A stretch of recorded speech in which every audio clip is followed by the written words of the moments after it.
chefia e liderança, módulo esse que traz a unidade 5 e a unidade 6. A unidade 5 fala do líder, interação grupal e gestão de conflitos, enquanto a unidade 6 fala das teorias da liderança. Ao final desse módulo, né, a gente vai, ao final da unidade 5, o aluno deverá saber identificar e conceituar grupos e saber identificar, definir e administrar as causas, fases e implicações que envolvem a formação de grupos e o trabalho das equipes. E ao final da unidade 6, ele deve ser capaz de conhecer a evolução das teorias da liderança, observando os traços e características do líder, e, sobretudo, saber utilizar da técnica de liderança situacional frente aos desafios da chefia e da liderança afetos à função de sargento. Certo? Então, está aí o título aí, Líder, Interação Grupal e Gestão de Conflitos. Princípio elementar da liderança. Não há líderes sem liderados. Chega a ser até um pouco óbvio, não é verdade? E o homem é um ser social, ou seja, ele necessita criar vínculos para que haja crescimento e desenvolvimento pessoal e social. Grupo. O que é um grupo? São dois ou mais indivíduos interdependentes e interativos que se reúnem visando a obtenção de um determinado objetivo, ou seja, um objetivo em comum. Grupo não é meramente uma aglomeração de pessoas, requer interação de pessoas, ou seja, um vínculo subjetivo com objetivo em comum. Tipos de grupo, nós temos os formais ou de trabalho e os informais ou afetivos. Os formais ou de trabalho são aqueles definidos pela estrutura de uma organização, com divisão de tarefas e responsabilidades. Já os informais ou afetivos são aquelas alianças formadas fora de uma estrutura determinada por uma organização. Ou seja, são os nossos relacionamentos sociais, nossas amizades. Certo? Pode ser familiar, com relação a amigos, colegas de sala e dezenas de outras situações. Cada grupo detém características próprias, porque embora devessem ter os objetivos alinhados, as pessoas que os formam são diferentes. Né? Ou seja, um grupo é a união de pessoas heterogêneas e, portanto, tem formas diferentes de interagir. Certo? E quais seriam essas características desses grupos? Primeiro é a contiguidade. Ou seja, o que significa isso? É quando ocorre o isolamento. Não existe sentimento de cooperação entre as pessoas. Elas apenas convivem e meramente executam tarefas pré-determinadas. Essa é a característica de um determinado grupo. Tem também a característica da dominação. É quando alguém, por suas qualidades, posto ou tendências pessoais, assume o mando do grupo, colocando todos os demais sob suas ordens. É um elemento dominador. Outra característica é a conflitiva, onde ocorrem conflitos pelos mais diversos motivos. Participantes estão sempre se confrontando. Relacionamentos carregados de tensões, diferenças pessoais. E, por fim, a integração. Ocorre a interação. Membros somam seus potenciais em cooperação. Não ocorre nem dominação nem dominado. Nível satisfatório de operacionalidade e produtividade. Caso ocorrer situações conflitivas, elas tendem a buscar consenso. A equipe, por sua vez, ela é um subconjunto do grupo. Mesmo dentro dos grupos, ainda existem equipes, os quais apresentam maior colaboração, domínio de técnicas específicas, e não apenas os objetivos são mais definidos, como também os papéis de cada integrante. A depender do que a situação requer, a adoção de equipes auxilia nos resultados mais específicos. Caberá muitas vezes ao próprio líder identificar a necessidade de formação de equipes, liderar com elas até que assumam as características esperadas. Muito bem, com relação à formação das equipes, existem processos e estágios. Quais seriam esses processos? Qual seria esse processo, esses estágios? Primeiro é da formação, quando os membros iniciam seus contatos. Começa o processo de descobrimento entre os integrantes, momento em que serão expostos os objetivos daquela equipe, sua função, integrantes, regra, etc. O conflito. Após a criação, ocorre processo de ajustes e negociações entre os membros. Poderão estabelecer novas regras ou ajustes, momento em que começam a emergir possíveis lideranças. Normatização. Com as negociações e os ajustes vão ocorrendo a identificação dos membros, a coesão e surgimento de relações mais próximas. Momento em que as regras e objetivos dessa equipe já estão sedimentados, ou seja, isso é na fase da normatização. A fase de desempenho é fase da execução da atividade em si. Ou seja, todos os esforços estão concentrados na execução da tarefa. Existe um esforço sinérgico, todos voltados para o mesmo objetivo. e a desintegração, que é a última fase, né? Ou seja, a desmobilização. Caso sejam temporários ou o objetivo que ensejou sua criação já tenha sido atingido, sem necessidade de repetição ou prolongamento, ocorre a desmobilização, ou seja, a desintegração dessa equipe. Conflitos. O que são os conflitos? São oposições de ideias, fazem parte do processo de evolução. Os conflitos são necessários para o desenvolvimento e crescimento dos sistemas humanos. Aqui a gente não pode confundir o conflito com o confronto, né? O conflito ele deve ser positivo, servirá para a escolha e implementação de estratégias diversas, e não se transformar em confronto, ok? Existe essa distinção, são coisas distintas, conflito e confronto. A preocupação que se deve ter é sobre a maneira como os conflitos são geridos, para que não se tornem prejudiciais. Cabe ao líder identificar a raiz do conflito, as causas do conflito. E essas causas são substanciais e emocionais. As causas substanciais são aquelas afetas ao serviço em si, a situações concretas, ou seja, divergência de opiniões, objetivos antagônicos, recursos escassos, disputa entre equipes, etc. Já as causas emocionais são aquelas geradas pela falta de empatia, histórico de brigas e raiva entre as pessoas, envolve sentimentos pessoais. Cabe ao líder dar equilíbrio às equipes e minimizar os conflitos. Como que ele consegue alcançar esse objetivo? Deve saber se comunicar, saber ouvir, saber observar e perguntar, criar uma atmosfera afetiva, esclarecer percepções e equilibrar informações, identificar as necessidades, dificuldades e potenciais individuais e coletivos, e gerar opções equilibradas e que permitam ganhos mútuos. Tá? Estilos de gestão, né? Gestão de conflitos. Nós temos aí a evitação, que é quando as partes evitam qualquer envolvimento com o conflito. Não há negociação, evita-se até o contato. Comum em situações onde o chefe é autocrático. Vamos ver isso mais para frente daqui a pouco. Se constante, leva à não resolução de problemas e a um clima geral de insatisfação, podendo ocorrer perda da liderança. Em momentos de ânimos exaltados, pode ser uma boa opção a ser adotada. Acomodação. Tende a fazer uma apaziguação da situação. Geralmente, uma das partes abre mão de sua posição ou objetivos. Ocorre a cooperação de uma das partes em comparação com a outra. Ocorre quando o assunto é mais importante para uma das partes do que para a outra. Aquele para qual o assunto, o objetivo não é tão importante, acaba abrindo mão e coopera com a outra parte para a qual tem maior importância. O líder deve observar os motivos da cooperação e estabelecer negociações. Competição é quando todas as partes buscam a satisfação dos interesses e os relacionamentos são menos valorizados. Cabe ao líder saber equilibrar as competições, pois podem ser muito produtivas ou gerar atritos. E colaboração contempla os interesses das partes envolvidas no conflito, com resultados benéficos a todos. Nessa estratégia tem os resultados mais almejados pelos líderes, pois demonstram total equilíbrio dentro das relações da equipe. Pessoal, vamos falar agora da unidade 6, as teorias da liderança. A liderança é um tema de estudos desde a década de 30, na busca de identificar traços e características pessoais esperadas em líderes, certo? Passando por uma abordagem funcional que descrevia a forma de agir dos líderes,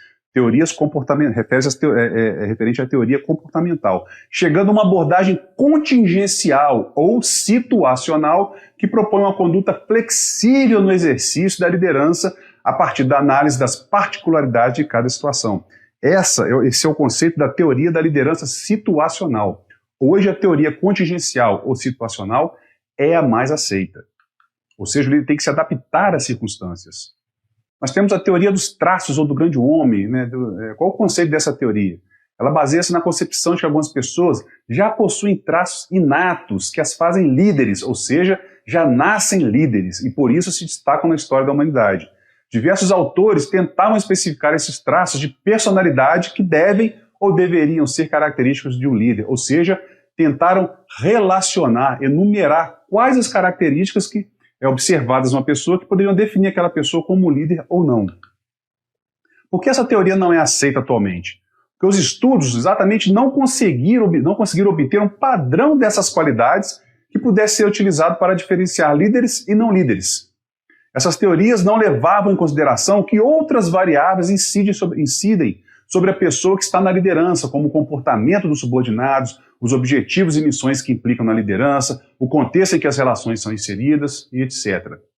E ela era muito simplista, ou seja, ela desconsiderava vários elementos envolvidos na interação entre líderes e liderados. Ou seja, de tudo a gente guarda essa frase, né? A gente chega à conclusão de que é uma ficção achar que um líder nasce pronto.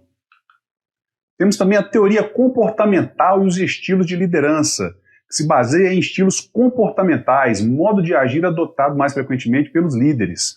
Apesar da teoria comportamental não ser a mais indicada atualmente, algumas características dela ainda são utilizadas, como os 3 estilos de liderança que nela pregados. Quais são esses estilos? O estilo autocrático, o liberal e o democrático. Enquanto a teoria dos traços refere-se àquilo que o líder é, a teoria do gênero comportamental se refere àquilo que o líder faz. O estilo aí de liderança, o estilo autocrático, é centrado no líder, o qual determina quais as atividades do grupo e quais são as atividades do grupo e como elas serão realizadas. É o líder quem dá as ordens, faz com que sejam obedecidas sem consultar o grupo e nem delegar sua autoridade. Tende a ter pouca comunicação, não fornece informações detalhadas e nem preocupa-se com o clima emocional que o cerca, ou seja, caracterizado por um distanciamento do líder com o grupo. Indicado para situações específicas, como as de perigo, emergência, que requerem ações rápidas, né? Ou grupos compostos por pessoas que necessitam de orientações firmes, ou que se mostrem relutantes no cumprimento de deveres e tarefas sob sua responsabilidade. Esse é o cenário sugestivo para que o líder aplique esse estilo de liderança, o estilo autocrático. Imagine uma ocorrência policial em que haja necessidade de se conter uma crise, socorrer ferido ou montar um cerco e bloqueio. Dificilmente o resultado será rápido e positivo se a pessoa em situação de vantagem hierárquica não determinar com agilidade as missões e os executores. O outro estilo aí é o liberal, também conhecido como laissez-faire, o deixe estar, deixe fazer. Ele é centrado não no líder, nos liderados, participação mínima do líder que dá total liberdade ao grupo. Também ocorre distanciamento com o líder que só interfere se for solicitado e não exerce nenhum controle sobre as atividades do grupo, deixa o grupo sozinho, agir sozinho. Só é indicado para grupos com grande interação e que os membros tenham elevada maturidade profissional, ou seja, capacidade técnica alta, motivação alta. A gente vai ver mais à frente isso aí.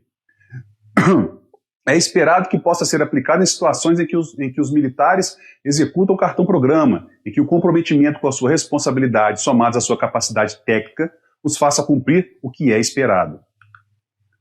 O outro estilo aí é o estilo democrático, o líder democrático, é baseado em ideias e tomadas de decisões conjuntas entre o grupo e o líder.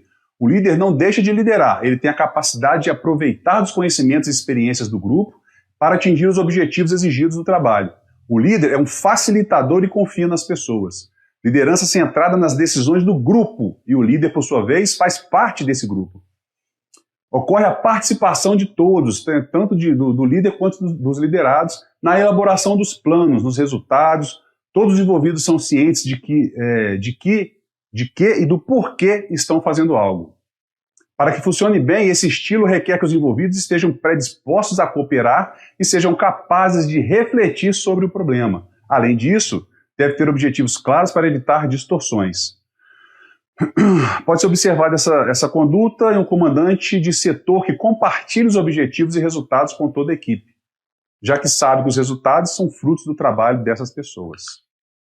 Teoria contingencial ou situacional, conceito que serve de base de várias teorias que procuram explicar a liderança dentro de um contexto que defende que não há apenas um único modo ideal de liderar, mas sim um estilo a ser adotado dependendo da situação. Ou seja, estilo contingencial ou liderança situacional considera cada caso um caso.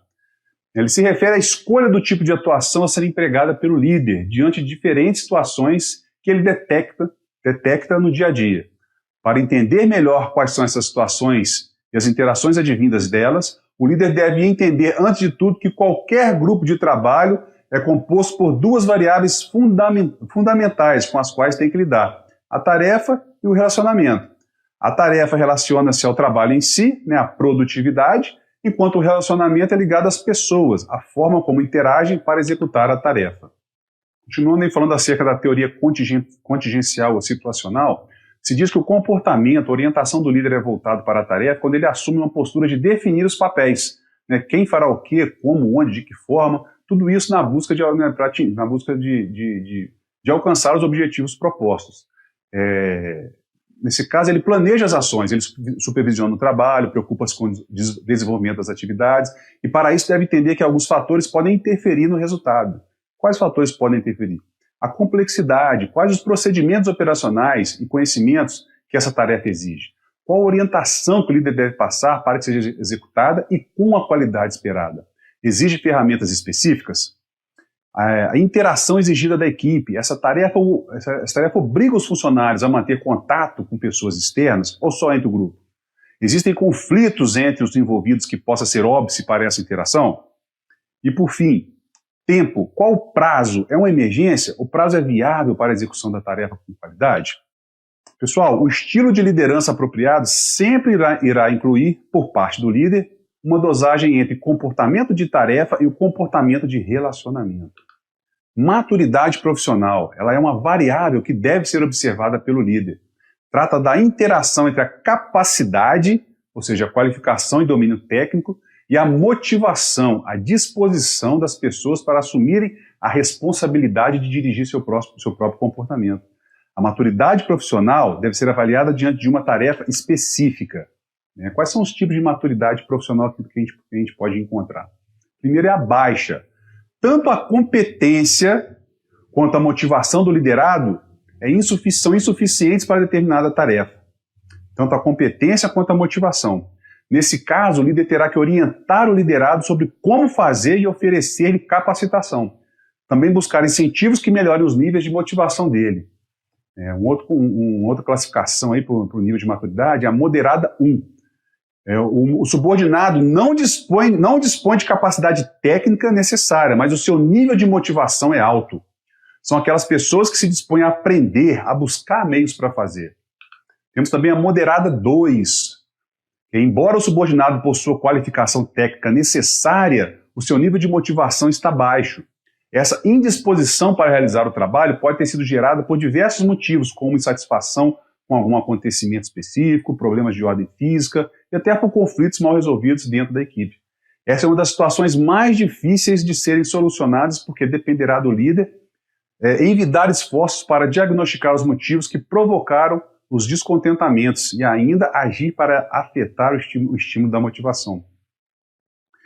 E por fim aí temos a alta, Além de ter qualificação necessária à atividade, o subordinado também está motivado, tem grande motivação, grande disposição. Essa é a equipe almejada por todos os líderes. Temos uma tabelinha para visualizar o nível de maturidade profissional de um indivíduo ou de um grupo.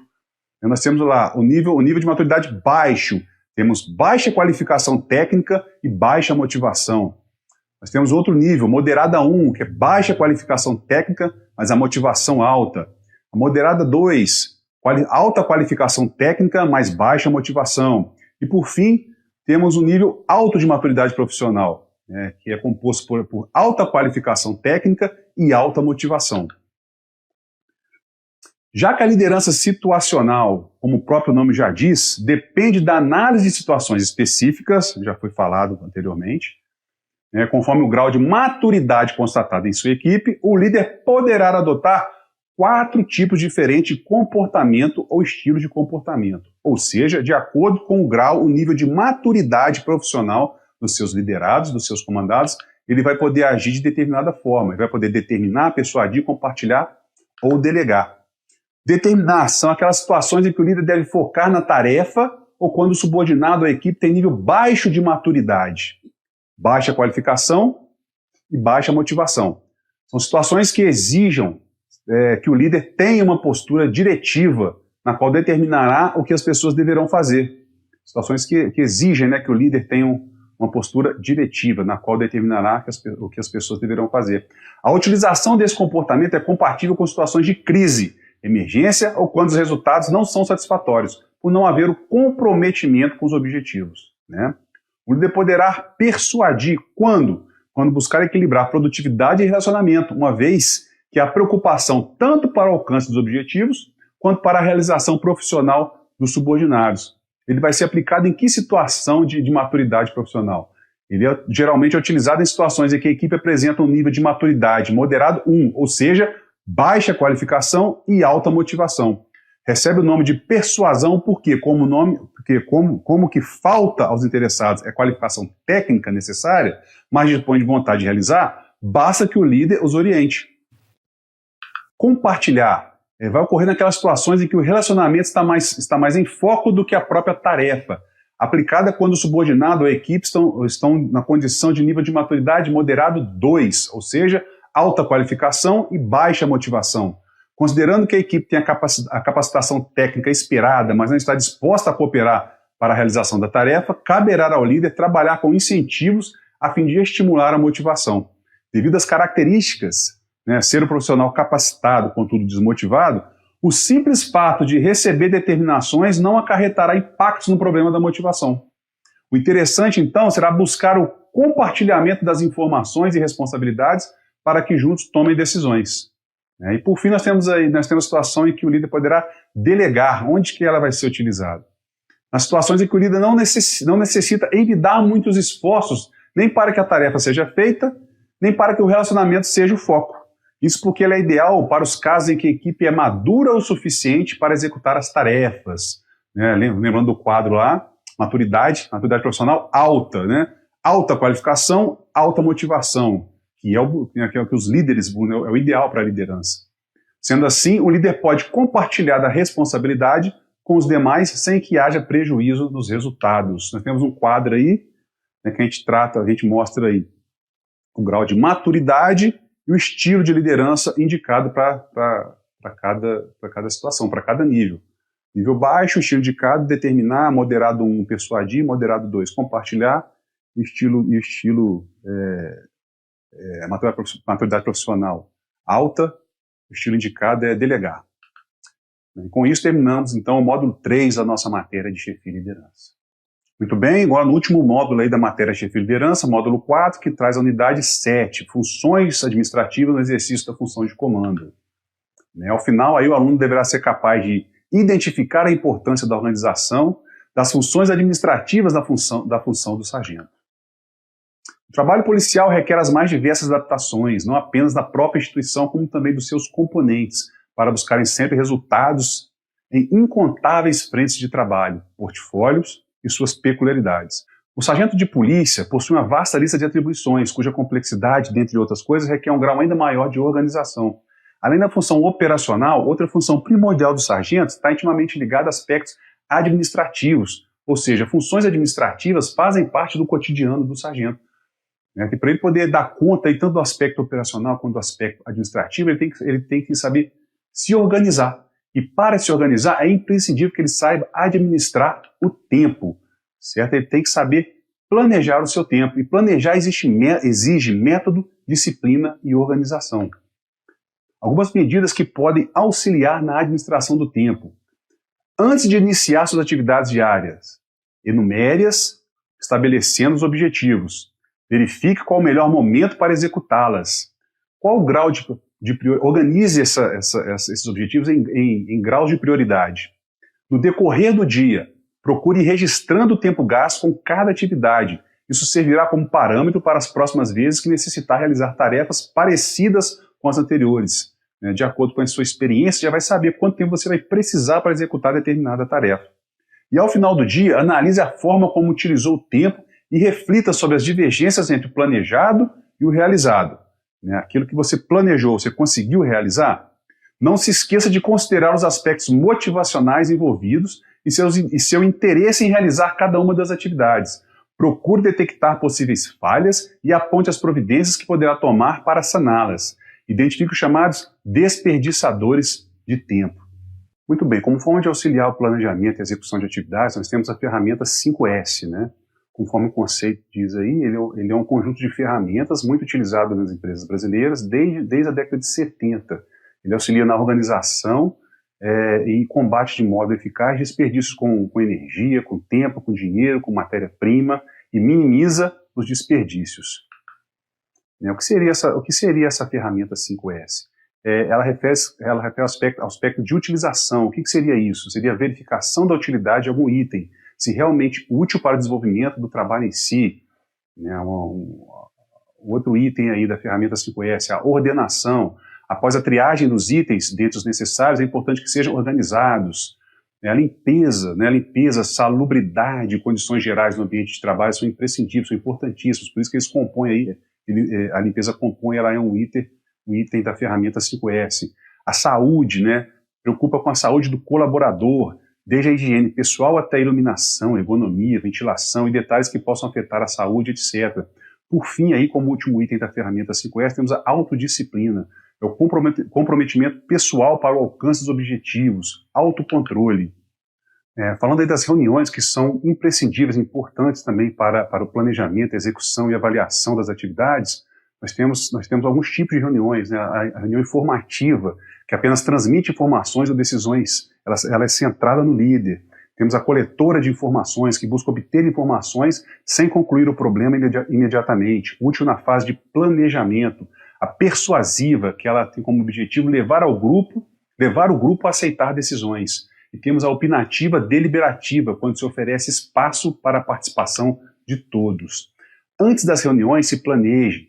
Olha algumas dicas aí para a realização das reuniões. Identifique o objetivo que se deseja alcançar e qual a maturidade profissional de sua equipe. Defina seus objetivos. Por que fazer uma reunião? O que espera atingir? Quais assuntos serão tratados? Defina quem participará em função dos objetivos.